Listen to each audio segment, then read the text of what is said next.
Ironized Yeast presents Lights Out, Everybody.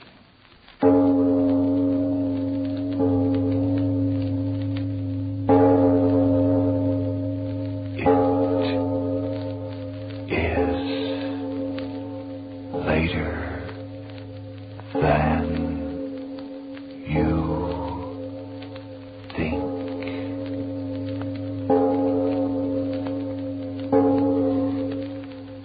Lights Out brings you stories of the supernatural and the supernormal, dramatizing the fantasies and the mysteries of the unknown. We tell you this frankly, so if you wish to avoid the excitement and tension of these imaginative plays, we urge you calmly but sincerely to turn off your radio now.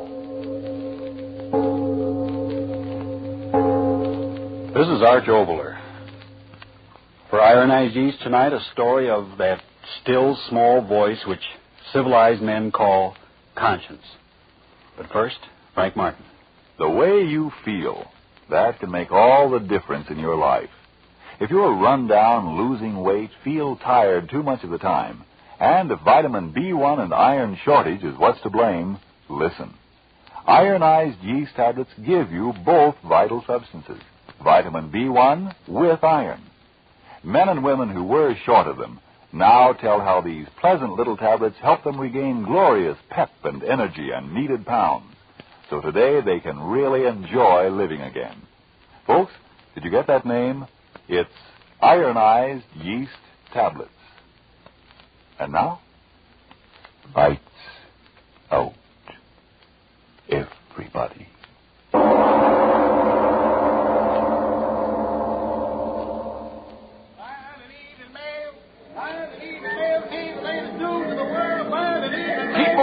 Keep moving along, ladies and gentlemen. Keep moving. There ain't no light from here. Keep moving. Hey, officer, what's going on in the hall? What's the bloomin' attraction? Read the signs, my man. Read the signs. Huh? Oh. The great Peter Stransky, world-famous explorer, appearing in person in lecture on headhunters of the Amazon. Go, Brian. Now, move along, fella. Move Oh, along. no, officer. Will you tell a bloke what that headhunting is referring to? Who's on to name? Now, look here. You're obstructing traffic. It's lecturing, the man is. Lecturing on these heathen tribes that hunt their neighbors' heads. Now, move along, man. Move along, or I'll take you in. Ladies and gentlemen, now you know the story of these strange motion pictures I have shown you this evening. For the first time in history, motion pictures taken of the lower Brazilian region. Someday soon I hope to return to Brazil and bring back more cinematic records of the customs of these almost legendary savages, including actual specimens of heads and bodies taken and preserved in their bloodthirsty wars. When that day comes, I hope you will be as kind to me as you have been this evening. And so, good night until we meet again. Excellent lecture, Stransky. Excellent. Yes, it went very well indeed. Complete sellout. That headhunting theme meant excellent publicity in all the papers, you know. Yes, of course. Now, if you'll pardon me, my wife... Oh, but my dear Stransky, autograph. They paid to listen to my lecturing and see my motion pictures, not to get my autograph. I'm sorry, my wife, she will be waiting. Come, don't worry about her. She's well taken care of. Eh? What are you talking about? I just passed her backstage, and she had a handsome young gentleman having quite a tete-a-tete, don't you know? You will pardon me. John. Oh, come now, Ellen, you must do it. Oh, but John, that's ridiculous. Who ever heard of such a silly thing? I did, and that's why I'm telling it to you. Well, I won't listen to another word. I really won't. Oh, yes, you will. No, I won't. If I might be so bold as to interrupt. Oh, Peter, it's you. I'm sorry to interrupt your most interesting conversation, my dear wife, but we must go. But, Peter, we... Come, I said. The automobile is waiting. But I'd... Very well, Peter. Good night, John. Good night, Ellen. Come. Get into the car, Ellen.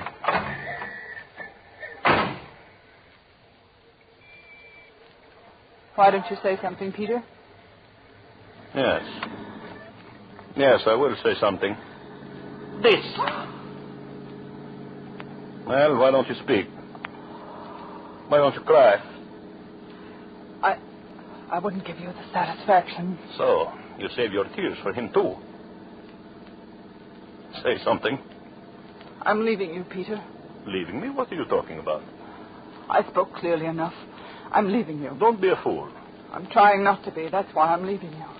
I should have done it a long time ago. You'll go to him. No, I'm going to divorce you first, Peter.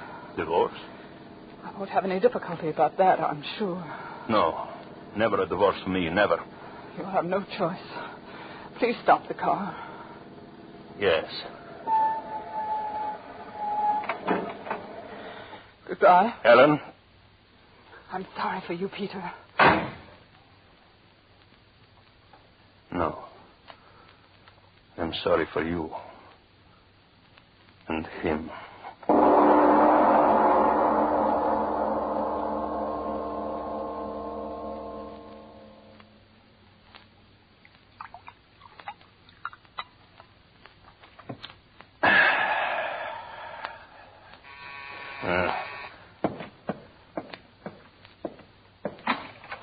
Well, come in, Ellen. Come in. And you too, young man. What do you want of us, Peter? It was very kind of you two to come here and join me tonight. You said it was important, Strensky. What is it? Oh, have a chair. Sit down. There is no hurry. Well, John and I, we're on our way to the theater. If you don't mind, Peter, tell us what you want. I want little. We have come to what the novelist would call the parting of the ways.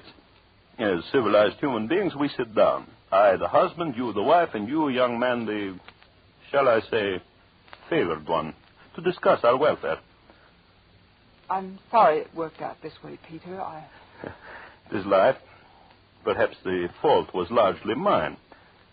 I was not a very good husband. You're acting very decently about all this, Mr. Strinsky. All I can say is I love Ellen very much. And you love him, Ellen? Yes, Peter. If we could arrange matters quickly, I mean the divorce and all that sort of thing. Of course. I just said we are together like civilized human beings. And now, if you will excuse me, I will close the door. The servants, you know. He's acting surprisingly well about it all, Ellen. I'm not so sure, John. So, now what I have to say, I say in complete privacy. Peter, just why did you want John and me here? Yes. We should come to the point. You and I, Ellen, I suppose there is no use talking about us anymore. Is there? No. So, all right, I will be a gentleman. I will withdraw as gracefully as my clumsy self will permit. First, then, we will sign the papers. Papers? I want you to waive dower rights. Oh, just as you wish. Excellent. So here is the legal form as drawn up by my solicitor. I assure you it's quite in order. You will sign first, young man. Me? Yes, as a witness, you understand? Oh, very well. My pen. No. Use this one, please.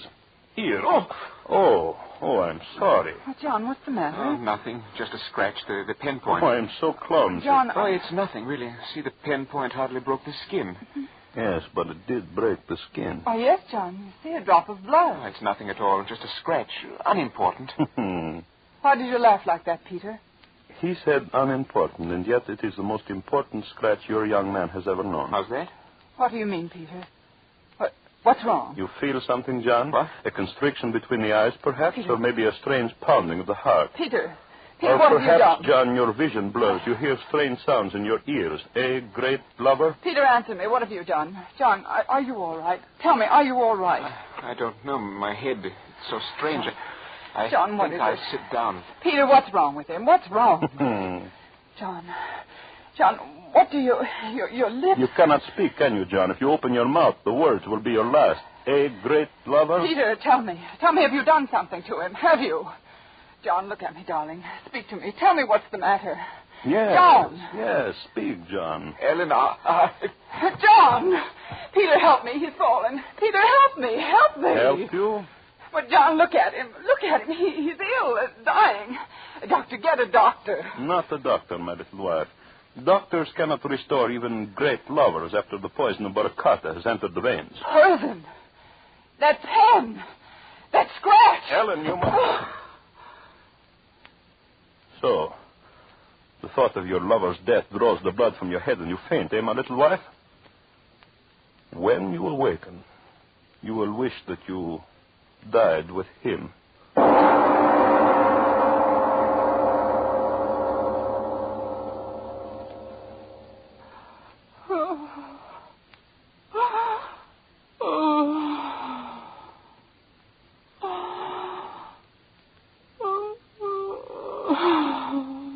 Ah, you are awake again. My arm. You are bound in a chair. It is most discourteous of me, I know, but then, as you may remember, I always was a barbarian. John. John. You will keep your voice down. John. You've got to tell me. Where is he? Why am I down here? John's not dead. He can't be dead. There on that table. Under the sheet. Not John. Yes, John. John. You've killed him. Let me loose. Let me go to him. Stop that. John. Stop making that noise, you mad woman. Stop it. Stop it, I say. All right, I'll stop you then. I'll stop you. All right. There, my little wife. Scream, yell, rave all you want. This gag over your mouth served its purpose well. Go on. Go on. You amuse me.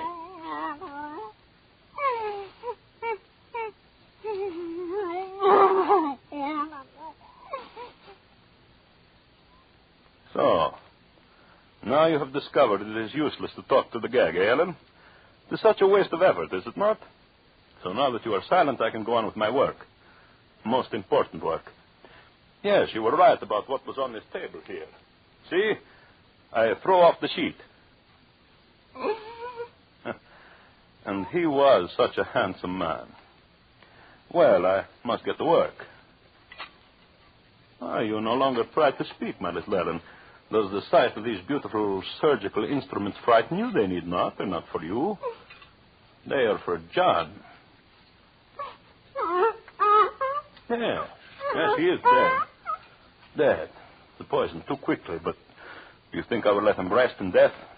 Oh, no. I loved you, Ellen. And as I loved you, I hate you. Watch closely.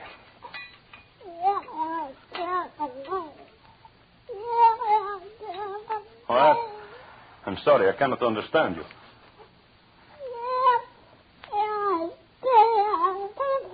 Oh, you ask me what I'm going to do. The knives, sharp knives, you see them? No, they are not to dismember your precious John. Flesh buried, decays, and is gone. I want your dear John with me for a long time. Again, you ask a question. I'm trying so hard to explain. He's dead, and he will be dead. But in his death, he will serve a purpose. You remember I told you my savage Brazilian friends, the Yavaros, have a quaint custom of shrinking and preserving the bodies of their enemies. Well, I studied their methods most carefully. John Douglas was my enemy. Here he lies. And I will do with him as the Yavaros do with their enemies. So, now you understand. When I'm through with him, your lover will be a little leathery-skinned man, a doll-like in size, a trophy for my trophy room. Who will suspect that in that little leathery doll-like figure is the body of an Englishman? And so he will amuse me in his death. Yes. And you will sit there, my little wife. You will sit in that chair for the many days it will take me to prepare the carcass. You will sit and watch me day after day as with smoke and with heat I make the strong body of your lover smaller and smaller. You will sit there.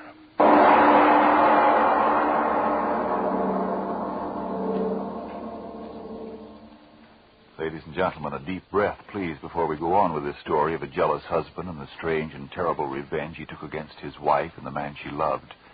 Yes, before we go on with tonight's lights-out story, a moment for relaxation and a return to the realities of today.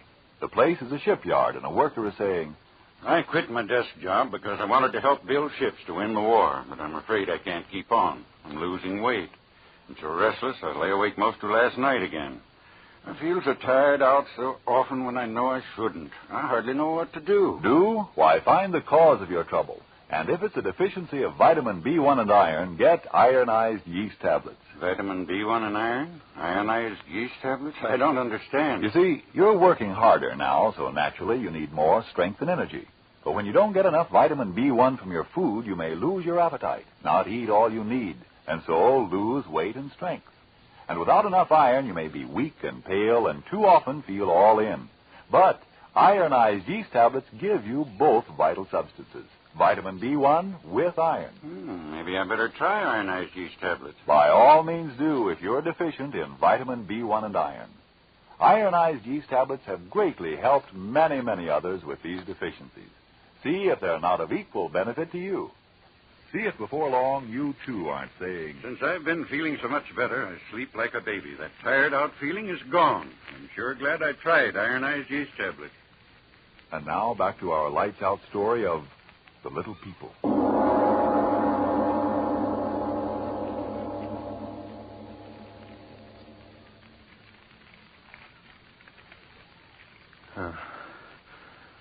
Fire is warm. Hell, warm, so very warm. The air filled with smoke. Dry, swirling smoke. See how it coils around him. At first, how often you cried out when I talked like this, but now you're silent. Weeks. How many weeks has it been? 4, 5, 6? It used to take my savage friends 10 weeks to dry and cure the bodies of their enemies. 10 weeks. And I have done it in 5. Look at him. 6 foot strong and broad he was, but now a doll in size, a small brown doll. Oh, what weary days they've been, filling the body full of sand and slowly turning in the smoke and the heat, not too quickly, not too slowly, not too close to the flames. And now, the man that was John Douglas, a doll, a brown doll of death. The flames are noisy. Noisy as you are silent, little Ellen. You are... Oh, I hadn't noticed. Your eyes are closed. Wake up. Wake up! Wake up, I say. You've got to look at him. Your eyes have got to see him. You've got to see him. You're speaking. I cannot understand you. The gag, yes, I will take it off. Sitting there all these weeks, you haven't got the strength. There, that does it. Your lips are free. Well, look at him, Ellen. Look at him and tell me what you think of John Douglas now.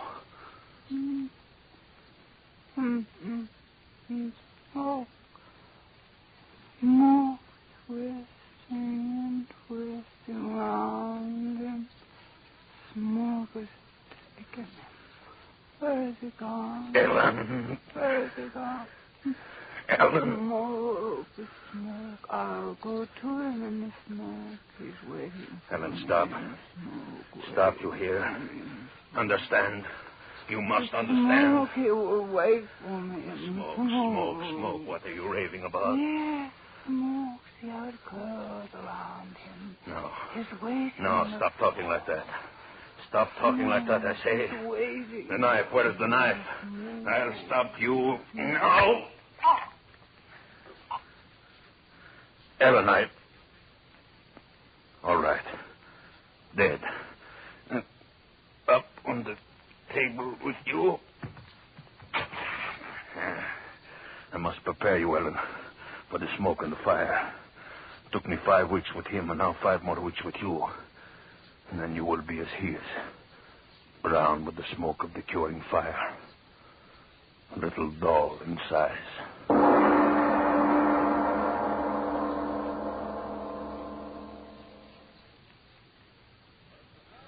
The Kayans of Borneo and the Celebes are not the only savage tribes which indulged in this most curious pastime of collecting human heads as trophies. In my travels in far-off places, I have come across at least 20 other races who participate in this strange custom. Let's get out of here, Mamie. Weatherman's as dry as dust. Oh, but who cares about headhunting men and the likes of that? Let's get out of here and go to a cinema. Quiet. Oh, all right. And they went raiding and killing their enemies, generally in nocturnal surprises. These savages severed the heads of the dead and returned with them to their villages. Members of the tribe believe their rank in the next world depends upon the number of heads secured. But Unquestionably, the most curious custom is found among the Yavaros of South America, who not only sever the heads of their enemies, but also are known to shrink the bodies of the dead until they are small, almost doll-like in size. These bodies are kept in the large huts and treasured highly. And now, ladies and gentlemen, I have a surprise for you. In my recent trip to South America and my visit to the Yavaros, at great personal risk, I was able to procure 2 of the macabre specimens. Yes, I have here in this trunk the shrunken bodies of 2 full-sized human beings. That is, at one time they were full-size, but now they are the size of large dolls. A man and a woman, ladies and gentlemen, perfectly preserved. The only specimens of their kind in existence outside of the sultry jungles of South America. Never before have they been seen or displayed upon the lecture platform, but tonight I am going to show them to you. And now you make your public debut, my 2 beauties. Ellen and John, the new sensation of the lecture stage. Ladies and gentlemen, if you please, presenting 2 perfect specimens, the only ones of their kind, of the secret process which enables the savages of the jungles of South America to reduce their enemies to doll-like size. Here we have a living man, about 6 foot in size during his lifetime, now reduced to midget size. And likewise, here a woman, once a living, breathing individual like you and you and you, now this horrible trophy of the curer's eye. You see, Ellen and John, they like you. You are a success. A huge success.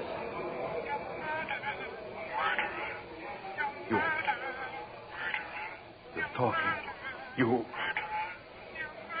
No, you cannot talk. Dad, you cannot talk. No, you cannot talk. You're dead. You're both of you dead. Stop talking. Stop.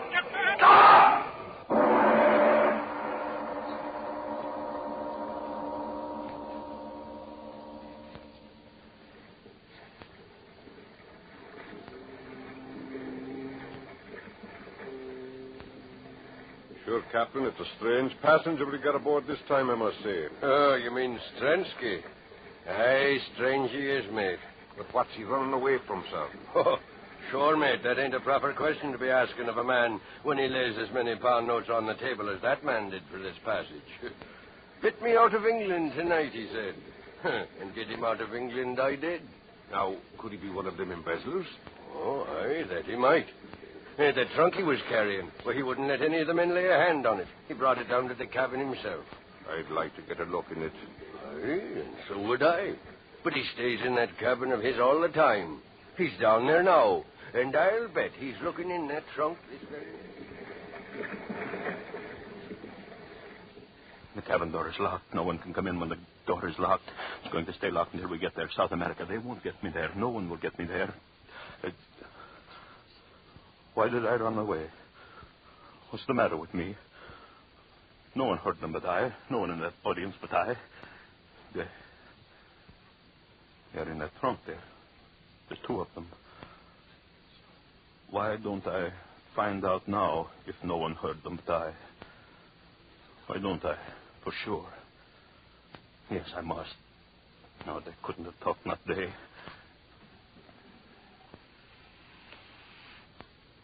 The 2 of you lying there. You didn't talk, did you? No. No, of course you didn't. You're dead. You're more than dead. Hollow flesh shrunk by the smoke of heat until you're smoky little dolls. Ellen and John, I'm free of you forever. Forever. You, Ellen.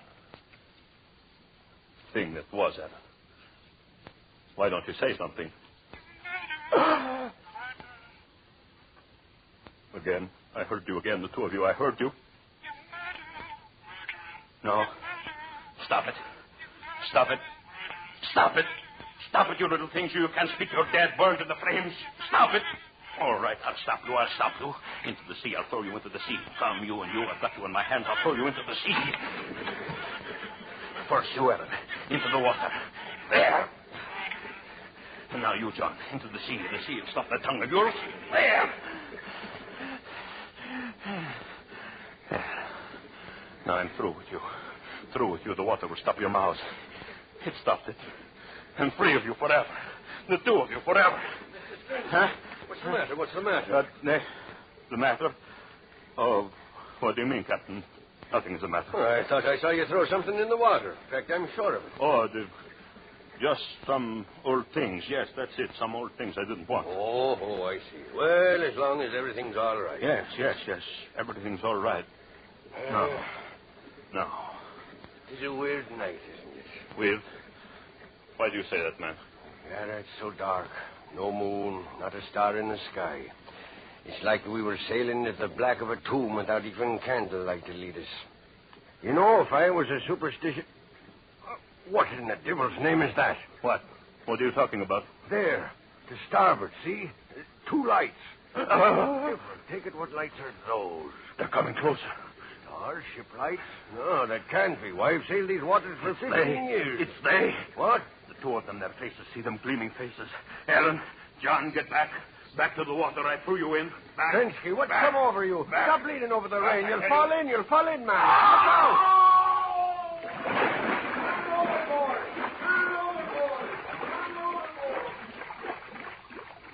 Help! I fell in. Help me! Here! I'm here! Save me! Save me!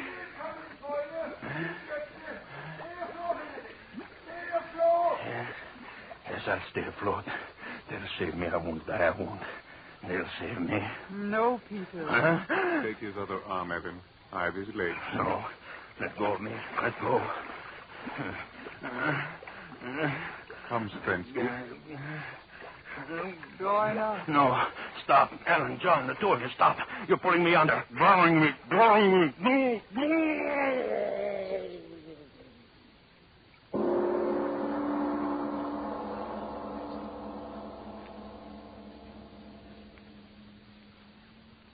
Well, Mr. Obler. Well, Mr. Martin, what are you looking for tonight? Rationalization, morals? For, of course, the moral of tonight's story is a healthy and a hopeful one, that evil is its own undoing. That reminds me, Frank, outside of Hitler, Hirohito and Company, have you a nomination for the evilest man of the year? Well, leaving Hitler and his fang-toothed friend out of it sort of restricts me, doesn't it? No, because anyone who thinks that evil is impersonated only by the militarist is quite naive. But you have your say, and then I'll have mine. Do people say you're slipping, that you can't take it anymore? Well, if you're short on vitamin B1 and iron, if that's why you're losing your pep and sparkle, remember, ironized yeast tablets supply both vital substances. Of course, a rundown condition may be due to other causes. If in doubt, see your doctor. But if you simply need more vitamin B1 and iron, get ironized yeast tablets right away. They've been of great help in scores of such cases.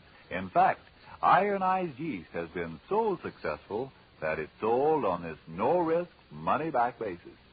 If you don't begin to eat better, to feel better, and so sleep better, the cost of the first bottle will be refunded to you in full by Ironized Yeast, Box IY, Rahway, New Jersey.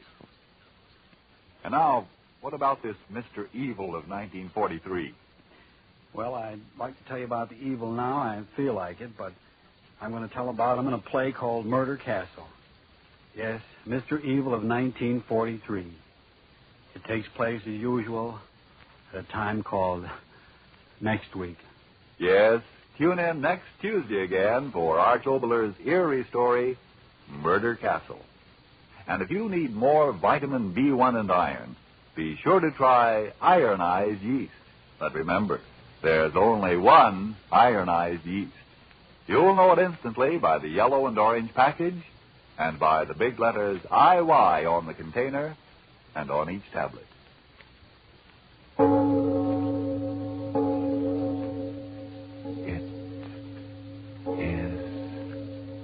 brighter than you think.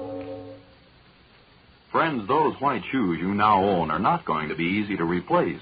So give them the best of care. Clean them with Energine Shoe White. It's made only with the very whitest pigment. And that amazingly white pigment is thoroughly mixed into every particle of every drop of Energine Shoe White. So it goes on smoothly and dries quickly to a really... You think.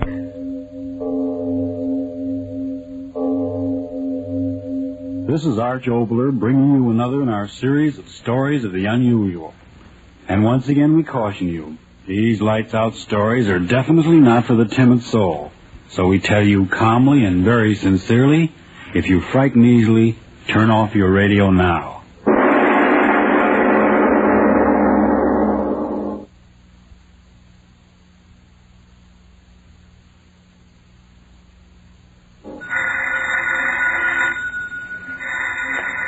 Miss Goddard, answer the phone, please. Yes, Mr. Obler. Yes? Oh, yes, Miss Harrison. Here he is. Mr. Obler? Yes? Miss Harrison. Oh, thank you.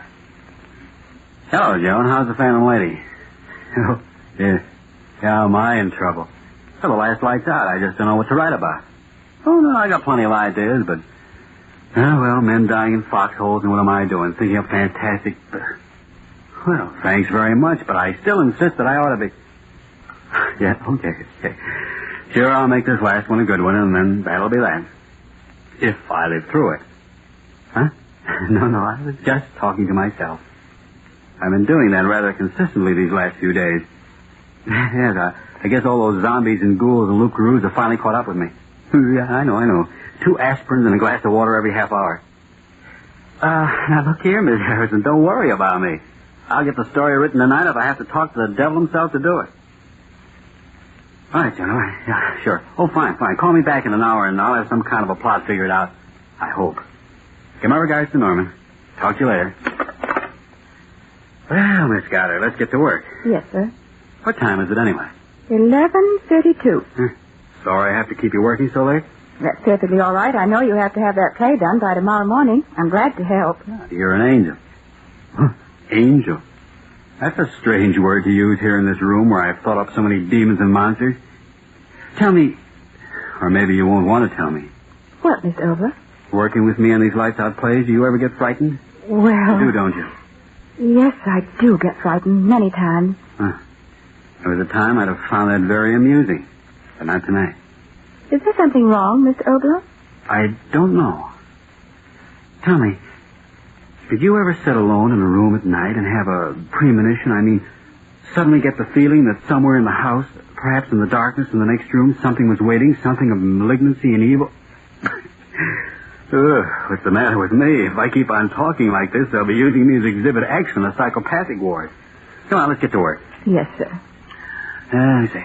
We'll start out next week's play with the regular lights out opening. Lights out everybody. Chimes. Later thing you think. Gong. First character is named Hellman. Call him Hellman. Jack Hellman. H-E-L-M-N. 2 L's. Got that? Mm-hmm. He commits a murder and he, Oh, what's the use? I can't write another one of these things. Ghosts and groans and blood. I tell you, I can't do it. Mr. Obler. I'm sorry. Look here, Miss Goddard. You better run along. But aren't we going No, to... I just can't write any more tonight. But the cast, they'll be standing by. The rehearsal. Devil with the rehearsal. I'm not going to go insane writing these things for anybody. Now run along, please. Try to get some rest, and you come back early in the morning, we'll see what we can do. Just as you say. Are you sure you're all right? Please go. All right. Good night. Good night. What's come over me anyway? Why did I tell her to go? I gotta write this play. Premonition. She must have thought I was getting soft. Who's there? Oh, I am in bad shape. The wind rattles the window and lights out, author goes nuts. There's a headline for Variety. I gotta get down to earth. 11:45. Joan said she'd call back in an hour. I've got to have some kind of a plot by then. Let me see. How about a press agent named Black killing a man named White and black and white murder? Ooh, that corny. Maybe I could use a story about a Hollywood producer. Let's see, Johnny Hour. He meets a girl and then's afraid because the girl's husband. Oh, is that out of character? How about Nero chopping off heads in the Roman circus and... Certainly it's quiet in here. Yell all day for quiet. Now that I've got it, I have got the jitters. What the devil have I got to be jittery about? Things are what they are, if anybody knows that I do. 2 and 2 makes 4, unless you're talking about curved space, and them that has hold on to what they've got, and anybody who's in this war for profit ought to have his bones broken off. And what the devil am I talking about? Okay. I'd better stop kidding myself. I know what's wrong. I want to write it, and yet I don't. What's the matter with me? Afraid to put it down on paper? What have I got to be afraid of? Here goes. Get it over with. And outline of title undecided. Get out of my system. Play opens in the cell of a monastery in the Middle Ages. The mystic is cowered in a corner of his room. Outside, a mob is clamoring for his life. It appears that a horrible crime has been committed in the village below. A horrible monster had torn a woman. It appears that this creature, brought into being through the incantations of the sorcerer, was the concentration of all the evil in men's hearts and minds. A tremendous force of fiendishness and inhumanity put into living flesh to roam the world and commit unspeakable of all the drivel. A tremendous force of fiendishness and inhumanity put into living flesh to roam the world and commit unspeakable Well, drivel or not, there it is on paper. Me own monster conceived in me own mind. Congratulations, Papa. Have a cigar. Conceived in my own mind. That's what that crazy monk said in that book Nat Wolf gave me. I wonder who gave Nat that book. Conceived in... Where's that book anyway? It ought to be... I even marked the page. And I say unto thee that if thou shalt be evil and do evil and think evil, and let thy mind rest upon this evilness in the light of day and in the darkness of night for 7 days and 7 nights, there may come into being a thing of evil, and it shall take the form of the evilness of thy thought. Written by a half-starved mystic more than 10 centuries ago, and Funny I should have thought of those words tonight. I've been thinking about them for a week. Shall take the form of the evilness of thy thought. 7 days and 7... Who's there? No!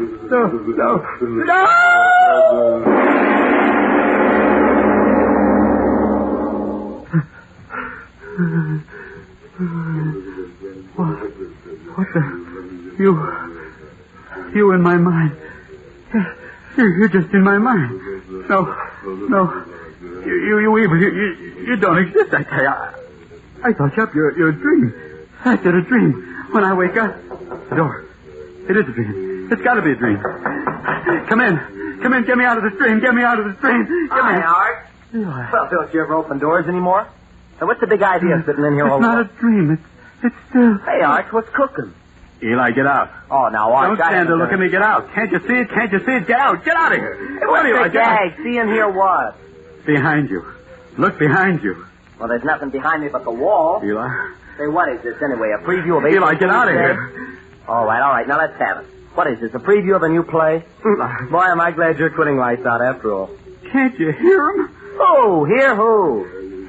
Eli, behind you. Behind me what? What's the matter with you anyway, Art? Don't you feel well? You keep staring back at me. It must be a dream. What's that dream? It must be a dream. Are you tight? And what's the matter? The pink elephant's beginning to get... No! My brother! No, my brother, let go of you! You think to my brother! No!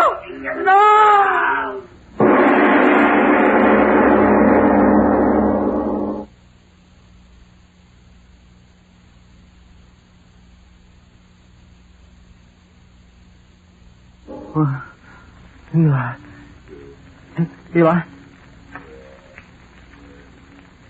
Oh, no. Operator, please. Send police right away, my brother. Please, send police. My brother. How much time we got to go on this ship yet, yo? Hold it. Here comes Frank Sinatra again. Squad 39 and 48. Go to Ventura and Redwood. Drunk, making a disturbance. Claims his brother ate by a monster. Squad 39 and 48. Go to Ventura and Redwood. Drunk claims brother is off by a stage. ALPD signing off. But I tell you, it's true, officer. It's true. My own brother. I saw it with my own eyes. All right. So you thought. Now take it easy, young fella. You're in a bad shape. I tell you, I'm not drunk. I'm as sober as you are. Now, don't get funny. You thick-headed fool. Look, it's there behind you. What? The thing, the monster. Look at it. Please, my brother.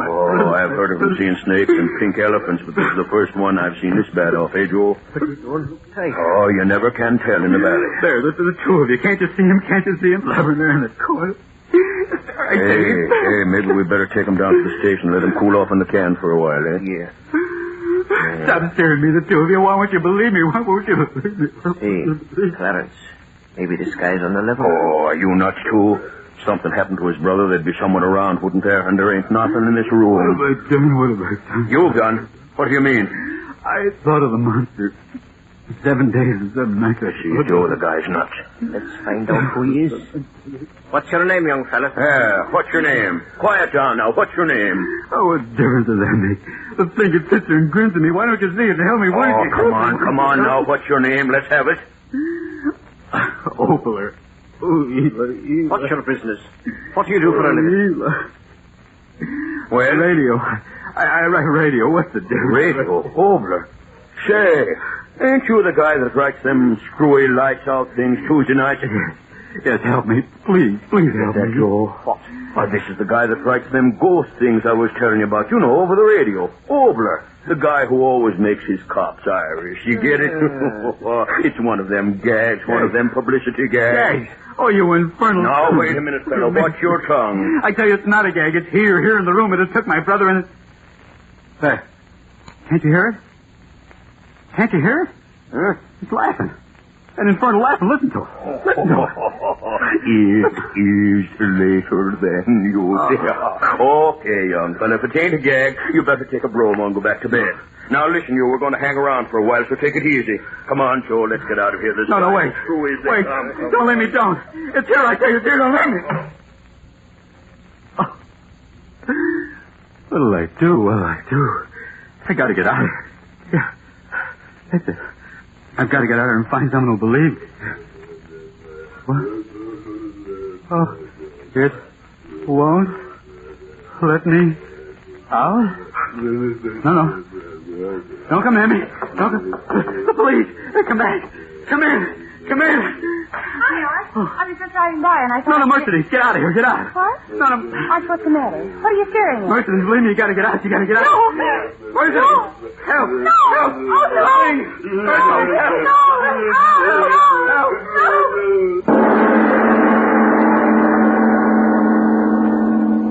Oh, no.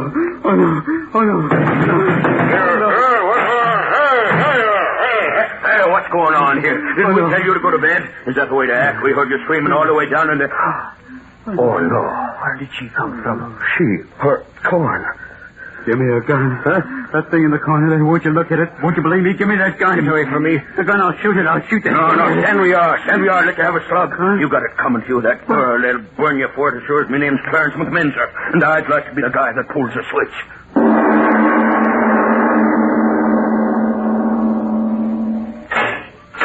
All right, right in here, sir. You got 5 minutes. Yes, I know. Oh, Mr. Kenny, I've been waiting for you. I got here as soon as I could. Looks bad, Obler. Very bad. What do you mean? I didn't do anything. I tell you I didn't. Oh, yes. I know. But, Obler, you can't do a thing like that and just walk away from it. Well, I've explained it to you. I've explained it to everyone 100 times, 1,000 times. Won't anyone believe me? Now, look here, Arch. I'm your attorney. I want to help you. A great number of people want to help you, and we certainly can't do a thing unless you cooperate. Yes, that's what I said, cooperate. What do you want me to do? Tell the truth. The whole truth. I told you. Yes, I know what you've told me. A horrible thing that you conceived in your mind came to life and did a number of peculiar things. But, see here, surely you don't think that even the most stupid jury on earth is going to believe that nonsense? You don't believe me? Well, I've heard many peculiar alibis from my radio clients in time, but...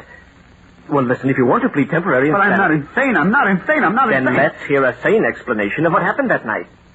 I told you everything just the way it happened. My brother came home and... Yes, I know. Well, your brother came into the room and was eaten up by this monster, and then that girl... Oh, what's the use? Apparently you want to die. I've tried so hard to make you understand. I've tried to make you understand that if you don't stop this infernal nonsense and hurry up and tell me the truth of what really happened, you'll either find yourself taking a one-way walk to the electric chair or wake up in a padded cell in an asylum for the criminally insane. What? The fact of the matter is they've already appointed a lunacy commission to pass on your case. Lunacy commission? Oh, see here, Arch. Wait. No, wait. Let me talk. Go right ahead. That's what I want you to do. Maybe I am insane. I don't know. At first I told myself it was nothing but a nightmare. That I'd wake up and find it had all been nothing but a weird dream that never really happened. But it's not a dream and no one will believe my story, not even you. But such an irrational story. How can you expect anyone to believe it? Now, take that part about your brother being devoured alive by this monster. It happened. It happened just as I said it happened. It's common knowledge that your brother is pre-induction vacationing up north with your mother. He came back. You mean they are coming back. I sent your brother a wire to come back and bring your mother home at once. They ought to be here today. My brother's dead. Well, that's your preposterous story. This monster who's supposed to have committed all these crimes. Where is he? Where did he come from? Where has he gone to? I don't know. Did the police see him? No. Did anyone see him? No. Oh, Arch, if you're going to think up an alibi to save yourself, for heaven's sake, think up a better one than that one. I'm not trying to think up alibis. I'm just trying to explain what happened to you and maybe to myself. I haven't believed much during my life, except perhaps that somewhere there was a power that went beyond life and death. What happened to me isn't explainable in any terms that you and I... But, Mr. Gang, I tell you it did happen. I thought of a monster for 7 days and 7 nights in my own mind. And like that prophet of the Middle Ages warned, the evil thing came to life, and yet only I could see it and hear it. And do you see and hear it now? No. That's what I can't quite understand. Perhaps the horrible thing only has life when I think about it intensely. Intense? That's it. Yeah. It only has life when my thoughts give it life. Like an idea. Don't you see, Mr. Gang? Like an idea only exists when you think of it. Your thought gives it life. And that's the way it is with that terrible thing. Listen. What? Listen. Do you hear him? There he is in the corner. What? I tell you, he's there. Don't you hear it? Blubbering and slobbering. I see it now. I see it. You think? I'm not afraid of you anymore. You hear me? I'm not afraid. I'll kill you. I'll kill you. I'll kill you. I'll kill you. I'll kill you. Over. God. Help. God. I'll kill you. I'll kill you. He's gone insane. He's gone insane.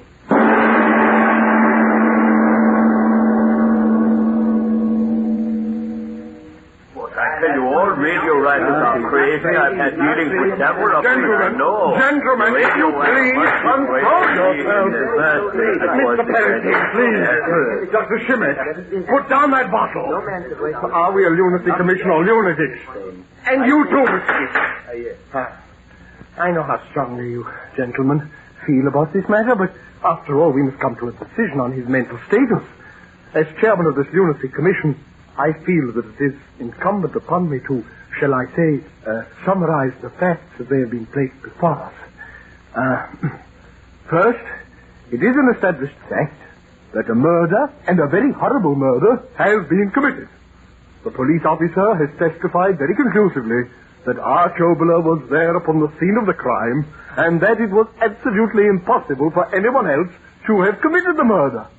In other words, the man whose mental status we are to determine is a murderer. Consider further facts. Does he wear conventional shirts? No. Another fact. Does he participate in normal activities such as drinking, dancing, fraternal orders, and similar beneficial social activities? No. I pile fact upon fact. Have you gentlemen ever listened to his plays? Please. What are some of the distinctive features of these works? Voices. Strange voices. Whispering voices. Note that, gentlemen, always whispering voices. Voices. Gentlemen, I am of the firm opinion that we are dealing with a very definite case of dementia praecox in its paranoidal form. But I tell you, already you're right.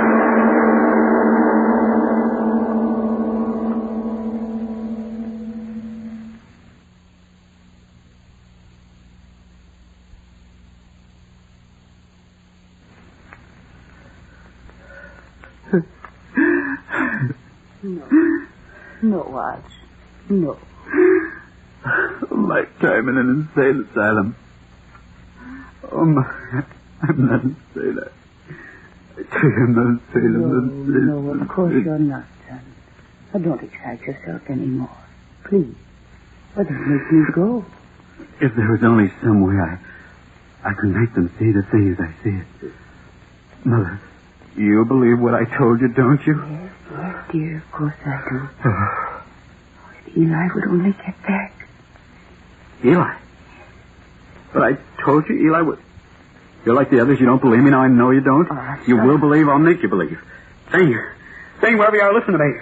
I think of you. Here, I think of you. I give you life. I give you life. You hear, Mother?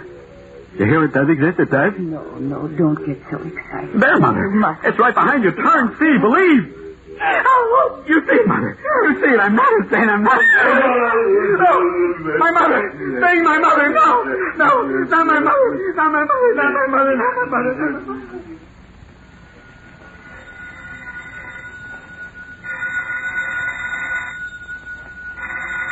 All right. Hello. Oh, yes, John. Midnight already?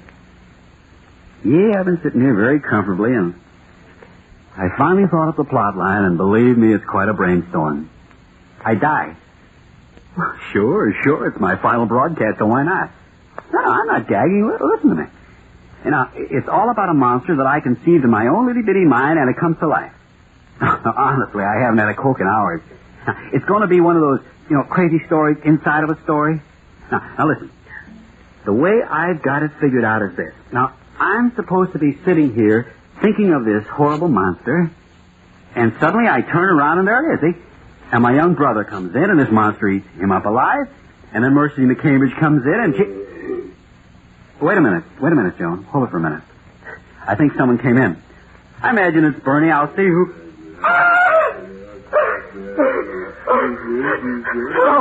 Hello. Joan, listen. That thing, it's true. This time it's really happening.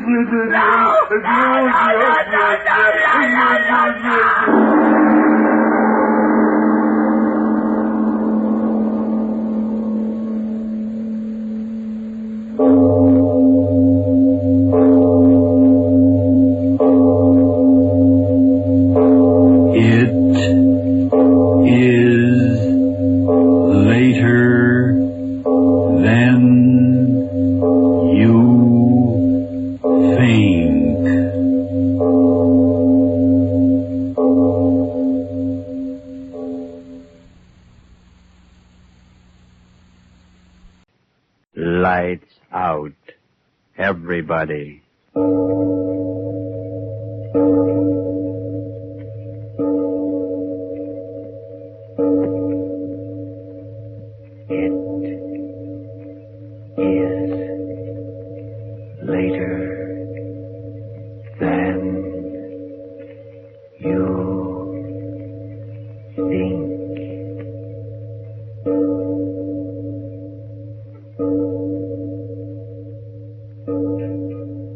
Lights Out brings you stories of the supernatural and the supernormal, dramatizing the fantasies and the mysteries of the unknown.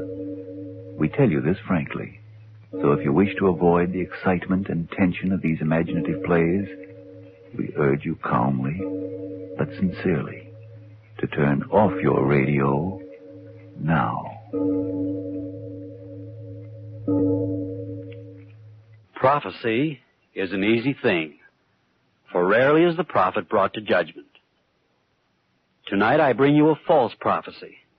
A play set at this hour, yes, 1 minute after 10 Eastern Peacetime, but the years have moved onward to the number of 55. The place of our story is a great rocket speeding away from the moon. Yes, away. For the first trip to the moon has finally taken place, and a triumphant airship is now rapidly returning to the Mother Earth. Here, then, is a story about a tomorrow 55 years hence, September 20th in the year of our Lord 2000, on board a rocket ship. A play that is, I sincerely hope, a very false prophecy.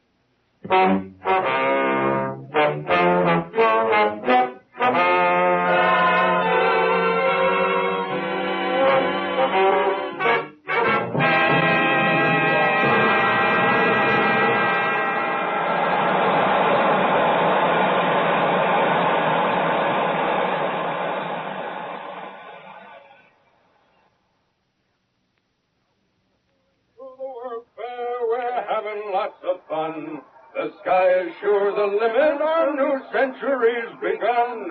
We're floating on our plastic boats, we're flying through the air. The world is all our playground, we haven't got a care. Oh, I'm glad to be alive, boys, I'm glad to be alive.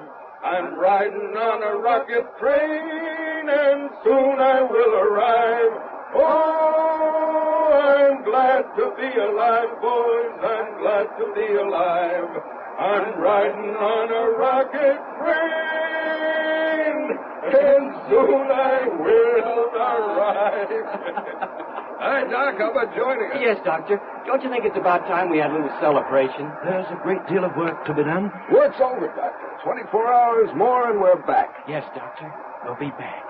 We've done it. Complete. In 24 hours. If you're worried about our landing, I'm not. You worried, Reynolds? No, sir. Everything's in perfect order. Sure, Doc. This is going to be a round trip. Anyway, there's 24 hours before we have to worry about that. Yes, Doctor. It's a time for celebration. Oh, I'm glad to be alive, boys. I'm glad to be alive. I'm riding on a rocket train, and soon I will arrive. Reynolds! Oh, Major Reynolds! Are you men out of your minds? You, Major Russell. Reynolds is still a boy, but you're a mature man. Please act maturely. Oh, but Doctor... I'll grant you that our adventure has gone well. Well is right. We've been to the moon. My congratulations, Reynolds. Thank you, Major, thank you. I'll put the medal on my other chest. Will you men listen to me? We're 48,000 miles from the Earth. And headed right for it. We're not there yet. Doc, pardon the expression, but you're a gloomy Joe. I am a realist. But, Doctor, the possibilities of anything's going wrong are remote. Surely we're entitled to relax a little and relish the fact of what we've done. Yeah, we've done it, Doc. Even if we never get back, we've done it. We've been to the moon, and it'll always be there on the books. I'm not interested in becoming an historical fact, Major Russell. The data we've collected, that's my only interest. May I ask you and Reynolds to get back to your post? Oh, but everything's going like clockwork. Look at the gauges. But we are out of radio contact with the Earth. Yes, sir. But we are on course. Doc, what is wrong? Wrong? What should be wrong? No, the kid's right, Doc. Ever since we made the circle and started back, all these days you've been acting as if we didn't make it. We've gone 243,000 miles, and we're 3/4 of the way back, and we're in, Doc. We're in. So what's the matter with you? How old were you, Major, when the Second World War ended? Oh, about 5. What's that got to do And with you, it? Reynolds, you weren't even born. No, sir. I was 21 on that day in New Mexico when they set off the first chain reaction. 21. Doc, you mean to say you were in at the beginning of it? Of course he was. Dr. Chamberlain was one of the original research men in the atomic bomb project back in 45. The only one of them alive today. Well, what do you know? So that's why you wanted to make this trip, Doc. I mean, you... Yes, Major. You wanted it as a substitution for what you missed as a boy, the excitement and glory of war. Oh, now, Doc. It's true, and Reynolds here is young and idealistic. The scientific wonder of it was what he wanted. And I was there at the birth of an era. Now atomic power is driving me into space, back to the Earth where it all began. And I'm thinking... Yeah, Doc? It's not pertinent to any of this. We've no time to discuss our emotions. There's work to be done.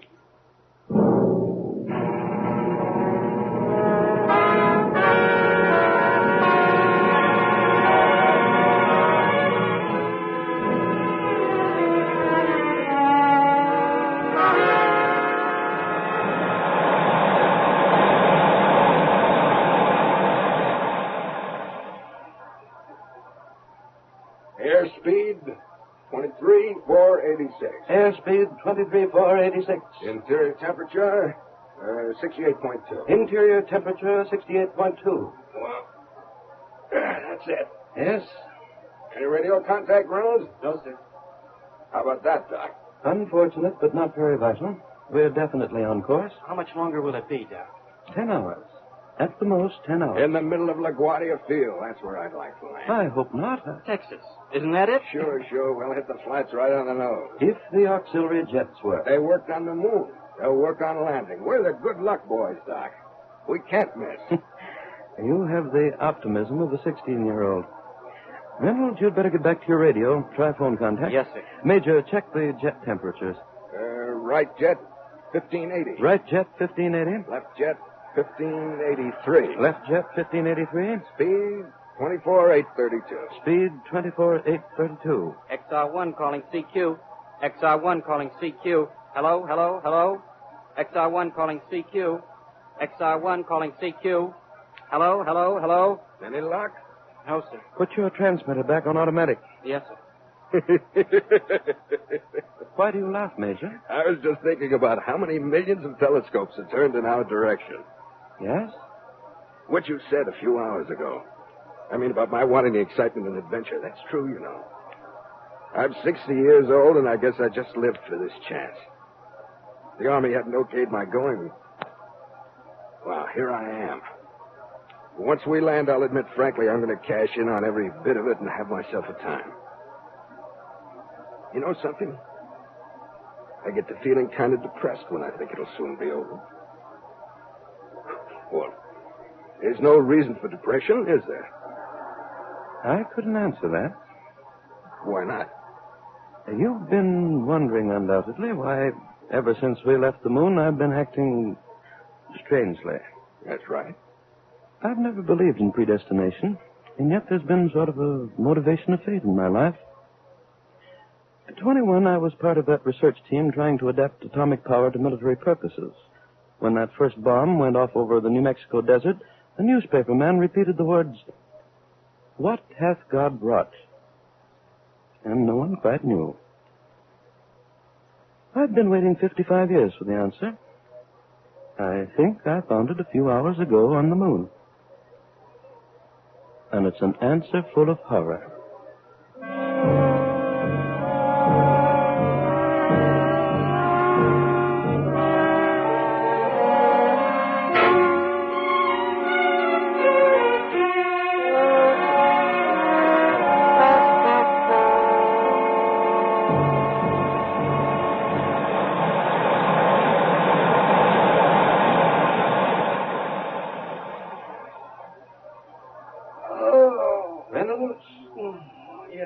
Close the oxygen valve. That's why you're yawning. Oh, yes, sir. 2 points? 2 points. Oh, the Major's sure sleeping. Yes. It's only a few more hours, isn't it? Yes. Will we have to put on our compression suits the way we did on the takeoff? Yes, of course. Doctor, may I ask you something? Yes? Before, you spoke of finding an answer on the moon. And then you didn't say any more. Well, I've been thinking about it. I was wondering if it was something that the Major couldn't understand. And that's why you didn't speak of it further. And now you want to know? Yes, sir. I haven't lived anywhere as long as you two have, but my life has been built around atomic power. My dad, he was one of your men. Ever since I was a child, becoming a physicist like Dad was and you are and Dr. Oppenheimer and all the rest, why, that was it. Now, all of a sudden, the way you spoke before, as if all our research has been criminal. Do you mean that? Collision, radar. Get at it. What's the matter? What's the matter? Object approaching. Where? 15 degrees west. There it is. Meteorite. It's a meteorite.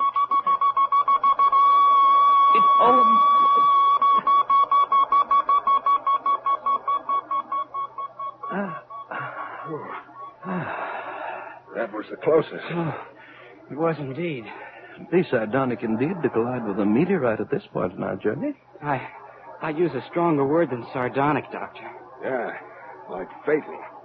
It's all clear. Well, I better get back to Reynolds, you asked me a question before, and I want to answer it. You too, Major Russell. I want you to hear this. Sure. Reynolds overheard what I said to you, that I'd found the answer to a very old question on the moon. He said that he felt that somehow I thought all of the research on atomic power had been criminal. No, young man, I don't believe that. Not at all. Criminal to know more about a way of nature? No. The answer I found was something else. I hadn't even an answer, perhaps only a theory. When we came within 100 miles of the moon and then began to deaccelerate, to turn back, what did we see through the observation ports? Well, Doc, we saw... No, please, let me tell you what I saw. The craters of the moon.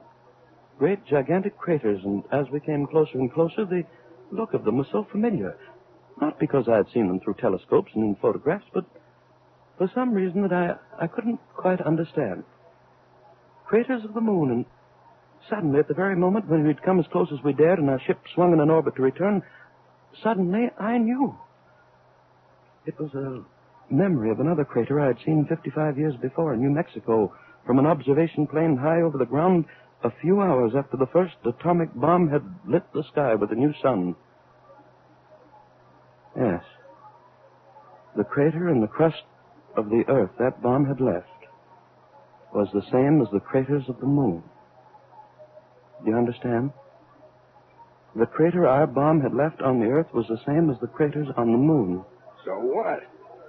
I don't get it. Yes, Doctor. What are you getting at? Why, the crater in that desert was 1,000th of the size of the ones you're talking about. I suddenly began to think.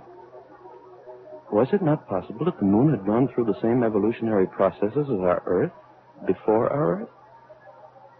Yes. Wasn't it possible that men had come into being on the moon, developed their own civilization, had known scientific progress, even as we have, but long before we Earthmen had known it? Say, Doc. You do understand. These men of the moon had discovered the secret of atomic power long before we did, and then had used it to blast and to tear each other. Yes. And the craters on the moon, that terrible devastation, was the record of the destruction of their civilization. A final war which had burned up the very atmosphere and left the moon a dead planet circling endlessly through an airless sky. All right, Doctor.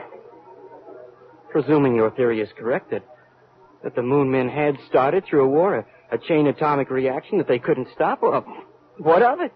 It indicates that they were fools. Yeah, that's it. Fools. Are we any wiser?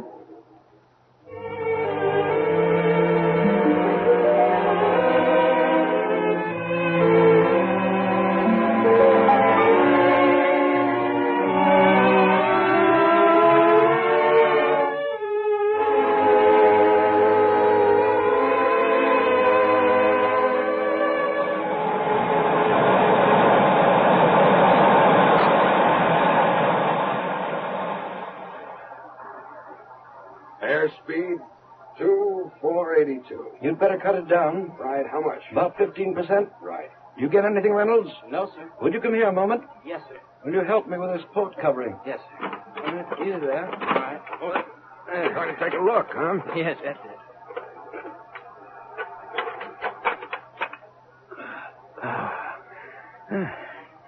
There she is. Mama Earth. Reynolds, the cameras? Yes, sir. How much should I run, Doctor? Put it on automatic exposure. Yes, sir. 6 more hours, eh, Doctor? Or less. Sure we haven't made a mistake and headed for Venus. What are you... That was just a bad joke, Doc. No, there's no two ways about it. The outline of the continents, we can't make any mistake about that being our home address. I wonder how much they can see of us. What are we, 6,000, 7,000 miles out? You know, this reminds me of the time about 25 years ago. The Army sent me up to 1,000 miles to take observation photographs. Well, you remember how the atomic reaction motors were then. We got up about 500 feet. And Major. What? Look down. Look. What? Well, I don't see anything. Look, I tell you. Reynolds, come here. What's the matter? Something wrong? Well, the doctor says there's... Reynolds, look. You see? Yes. What is it? I see it, too. Bright lights going on and off. What's going on down there? Doctor, are they signaling us? Are they signaling? It's 6,000 miles. Why? Why should they? That's right. There's no such plan. Look at it. It is lights going on and off. But they're all from one area. Can you make out where? North America. Then they are signals. The candle in the window. Your own question.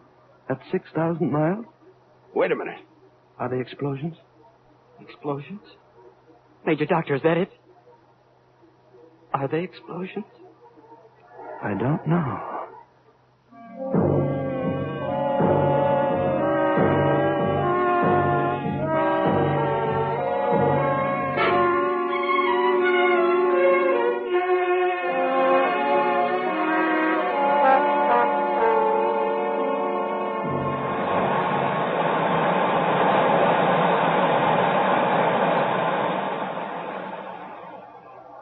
CQ, CQ, hello, hello, hello, CQ, CQ. Oh, I'm sorry, Doctor, I can't raise any. Doc, come here. Yes, what? Look, the closer we get, they are explosions.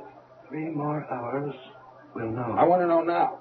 Reynolds, what's the matter with you? Why can't you make radio contact? I'm doing everything I can. Major. Doc, what is... Craters. Look. Craters. Craters? At this altitude, you couldn't possibly... After each flash, I do see them. Okay. What does it mean? Well, what are you looking at me like that for? What does it mean? Dr. Major, something's coming through. Oh, well, it's about time. I can only hear it faintly. What? Please, let me listen. United States. What? Reynolds, what is it? Tell us. Boy, I couldn't quite make out. They said... Said what? Tell us. War. He said war. Blasting the United States off the face of the earth. Blasting? It's a joke, isn't it? Isn't it?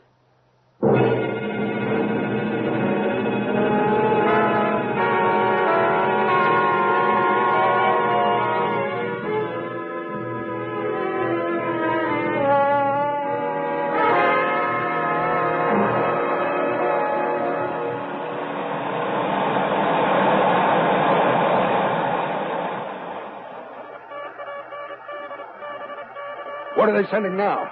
What now? It began an hour ago. No warning. Projectiles radio controlled. Point of origin unknown. Oh, it stopped again, the transmission. It's enough. Where's the International Police Force? What's being done about it? Doctor, did you hear it was an attack without warning? Who could it be? What's the idea? The explosions are increasing in frequency. Reynolds, is there anything more coming through? No, nothing. Yes, they started transmission again. All right, let's have it quick. Some station in Midwest. I can't get the call letters. Who cares? He says it's hell. Ground shaking. No bombs landed near, but air reconnaissance. It's so garbled I can hardly make out. Well? It started an hour ago. Everything burning.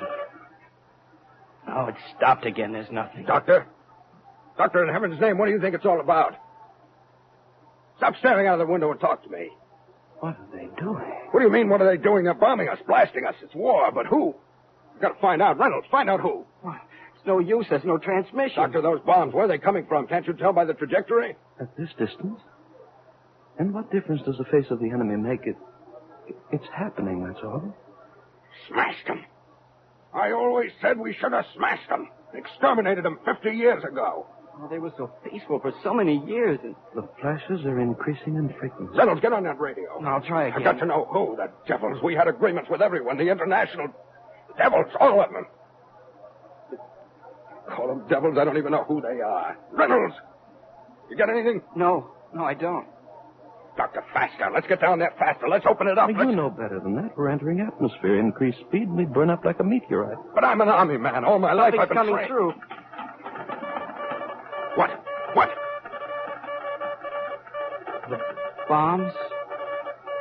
Nothing. I can hardly make it out. Keep at it. Panic. Paratroopers. Who? Last message from United States of... It's ended. There is no more.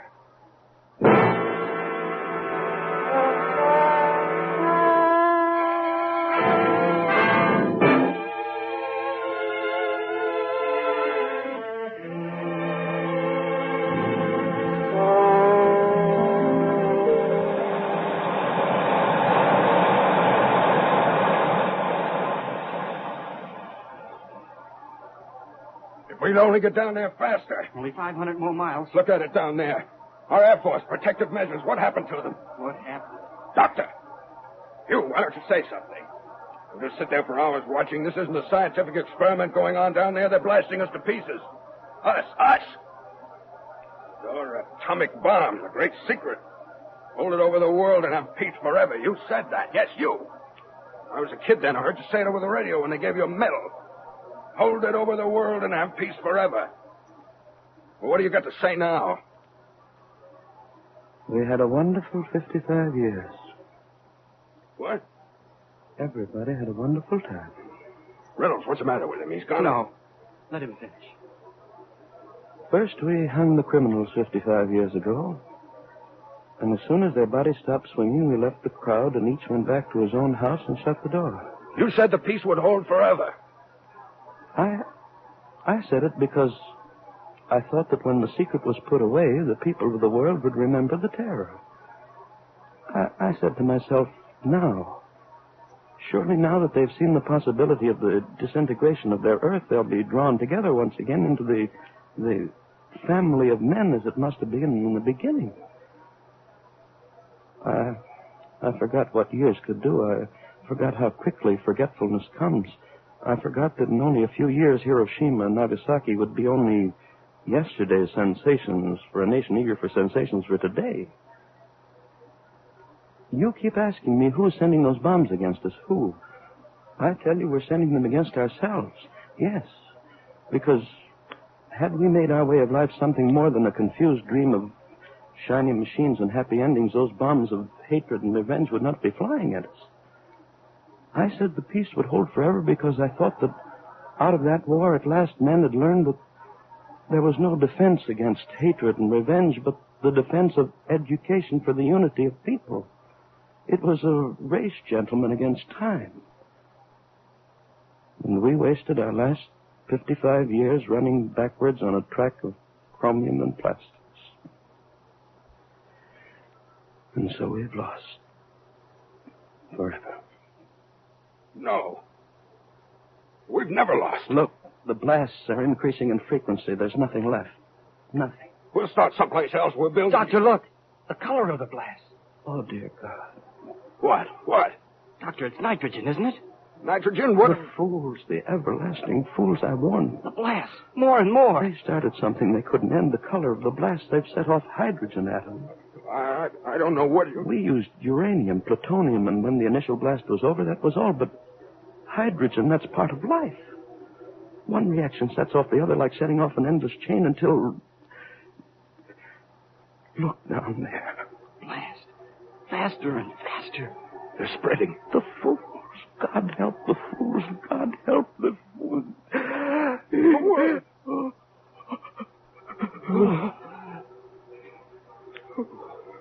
It happened. The sheet of flame. Around the earth. Doctor, tell me, what is it? What was it? Tell me. It burned up all the atmosphere. Burned up? Reynolds, what does he mean? The chain reaction burned up all the air. Oh, my. Major, the left jet.